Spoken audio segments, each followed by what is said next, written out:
Hello everybody, it's Jasmine and I am here presenting my 2023 Penstore Talents Mystery Pen Contest submission.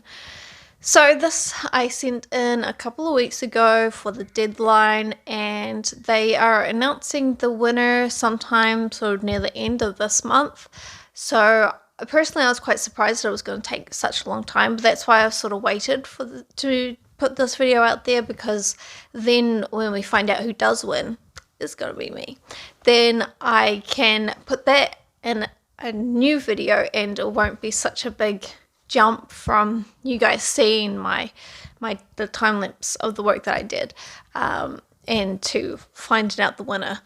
So with this Penstore challenge, you got, was it 8 pens? I think it was pens and pencils, and you didn't get to choose the brand or the type or the color. So you got a mystery package. You paid, I think it was 49 krona, and then the package arrived, and you were only allowed to use those pens and pencils in the package and those colors, and you could use water, for example, if you had like watercolor pencils, and apart from that, that's kind of what you could do, using an eraser to blend and stuff like that. As far as I could tell from the rules, was okay. So my idea for doing this contest, and probably a good explanation for why the theme is kind of a bit out there, is that I wanted to use the colors in sort of the most honest way that you could. So instead of like drawing a cityscape using strange colors, like using purple for the buildings or using yellow for the buildings, that wouldn't really be honest if, you know, buildings aren't really those colors. So my idea was that since I had this red Promarker pen, and in Sweden there's quite a lot of red houses, red wooden houses, especially out in the countryside. It's like a classic sort of Swedish thing, these red houses. So I thought, okay, well, I had the red pen and I can therefore do sort of an honest depiction of these red houses, and of course I'll add a little bit of yellow as the sunshine, and a little bit of purple as the shadows, but at the core there is an honest depiction of these buildings, is sort of what I was thinking. And then of course I had to decide what I was going to do with all of this green, and of course the sort of I had like 3 pens that were like blue, greenish, so there wasn't like a large spectrum of color, so I had to decide what I was going to do with that. And I decided that using slime from like a snail type creature would be a good way to show different objects without having to use the color of those objects. So instead of, for example, having a dog, and you know the different colors that you can have for dogs, like beautiful bright golden or brown or different nuances, instead I could just cover that object and then have some black pen lines that would indicate sort of the shape underneath the slime. So that was kind of, I guess, a cheat way of doing it. So still trying to keep in this idea of like how to try and be as honest as you could. So although there's this really huge fantasy element of these giant snails, I felt like there's still enough sort of base honesty, and then introducing these characters that I created in my sketchbook first,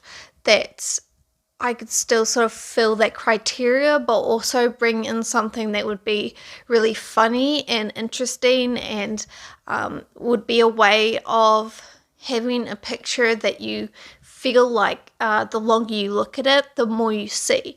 So having these giant snail creatures sort of attacking this village, I can cover things in slime, which means that when you're looking at the picture, you might not necessarily see, first of all, that there's a tree covered in slime or there's a bench covered in slime. You might sort of just take in the whole picture and the whole idea, like things are covered in slime. But then the further you, or the longer you look at it, the more you sort of see like, oh, actually it's this specific object that is covered in slime.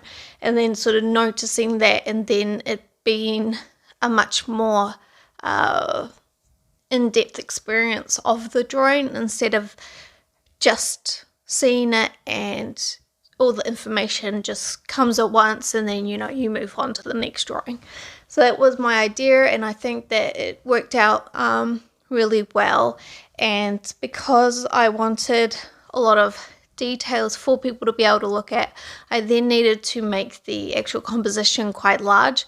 So I put 2 A3 pages together, and I used very heavy painter's paper, so I wouldn't have any problem with it not buoying but bending under water and pens and all different sort of wet things that can warp paper. So first I did the bottom part, and I had mostly finished it before I started the top half. And then the other big decision that I had to make was to connect the blues and greens at the bottom of the painting or picture that represent water, and then having that sort of be weighted or paired with the sky, so that there was a strong connection with the top half and the bottom half, so that it didn't feel too disconnected. And that I also think went quite well. If I were to do it again, I think I would do a little bit more studies on the clouds that I wanted to make, because as you saw in the beginning, I was using my sketchbook to come up with different ideas and different, how can I work with these pens. But I didn't really do that with the clouds. With the clouds, I just went in, and thankfully these pens, even though they were alcohol, the black one was alcohol-based ink, it actually moved with the water. So I don't know if that's like a quality issue or something like that, because really it shouldn't move. But anyway, yeah, so because I did play around with the pens in my sketchbook, I did know how I could get them to react. So that's basically kind of a good in-depth explanation of what I was trying to do and trying to accomplish.